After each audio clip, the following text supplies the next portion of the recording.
This teacher from Ghana teaches about computers by drawing them on a board. That's how poor the students are. If you went to school in Ghana, this video is actually going to hit different, because what I'm about to say is something most people feel, but nobody's actually saying it loud.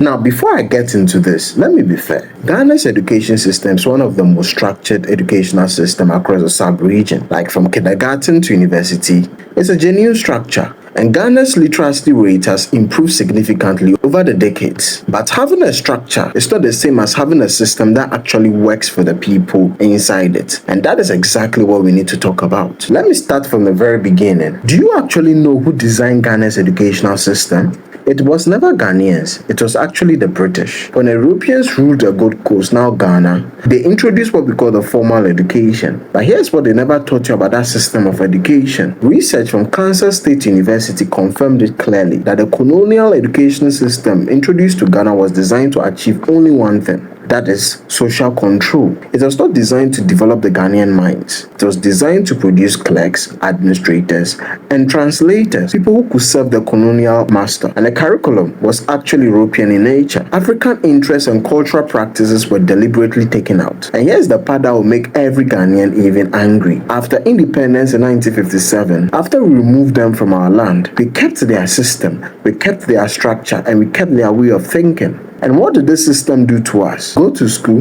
get good grades, find a good job, collect a salary, and then go to pension. Not actually go to school, learn to think, build something, and create wealth. We were actually programmed to be workers and not builders. Now the question is, how do we fix this? We need to take away the European curriculum out of our curriculum. We need to build a system that's rooted in the Ghanaian identity, the African excellence, and economic liberation. Not a system that is designed to serve someone else's agenda. Now let me talk about something every single Ghanaian student knows. We call it true and poor. That is, you memorize everything, you go to the exam hall, you pour it out on paper, you pass, and then you forget about everything you wrote. I have done it before. I know how it is, and I know you have also done it before. And how do we actually fix this? We need to shift the exam-focused learning to project-based and hands-on learning. Invest in functional labs, technology, and real-world learning environment. And also the most important thing is to train teachers to be facilitators of curiosity and not dispensers of fear. Now, this one